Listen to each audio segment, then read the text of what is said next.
नमस्कार मित्रांनो, मी ओमकार. सोयाबीन आणि कापसाचं जे काही अनुदान आहे ते मागील शेतकऱ्यांना जमा झालं असेल किंवा नसेल. भरपूर शेतकऱ्यांना हे पैसे मिळालेले आहेत आणि भरपूर असेही लोक आहेत ज्यांना हे पैसे अजून मिळालेले नाही. जर त्यांनी हे अनुदान भेटलं नाही तर त्यांनी काय काम करायचं आहे ते आपण पाहून घेणार आहोत. तर हा व्हिडिओ तुम्ही शेवटपर्यंत नक्की पहा.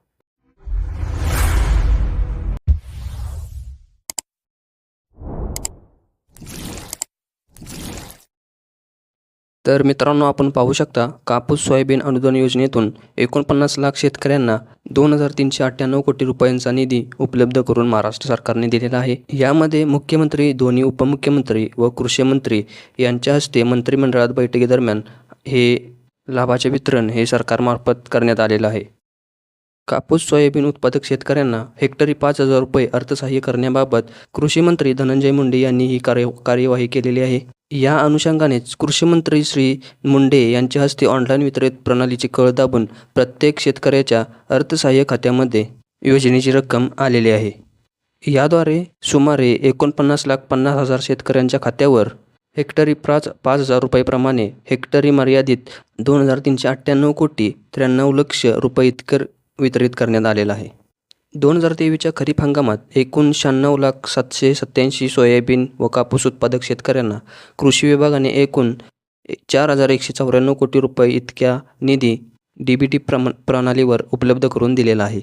त्यापैकी 1,548 कोटी 14 लक्ष रुपये कापूस आणि सोयाबीन उत्पादनासाठी 2,646 कोटी 34 लाख रुपयांची तरतूद करण्यात आलेली आहे. आता या योजनेचा लाभ 49,50,000 शेतकऱ्यांना याद्वारे लाभ देण्यात आलेला आहे. आता जे उर्वरित शेतकरी आहेत त्यांनाही लवकरात लवकर हा लाभ देण्यात येणार आहे, अशी माहिती कृषी मंत्र्यांनी दिलेली आहे. ज्यांना पैसे आलेले नाहीत त्यांनी आपली KYC तपासून घ्यायची आहे. KYC पूर्ण नसेल तर KYC पूर्ण करून घ्यायची आहे, त्याशिवाय तुमच्या खात्यामध्ये पैसे येणार नाहीत.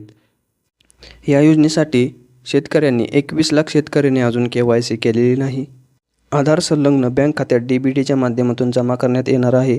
यासाठी सर्वसाधारण 96 लाख खातेदारांपैकी 68 लाख खातेदारांनी आपले आधार कार्ड संमती दिलेले आहे. यापैकी नमो शेतकरी सन्मान निधी योजनेत 46.68 लाख आधार क्रमांक जुळले आहेत.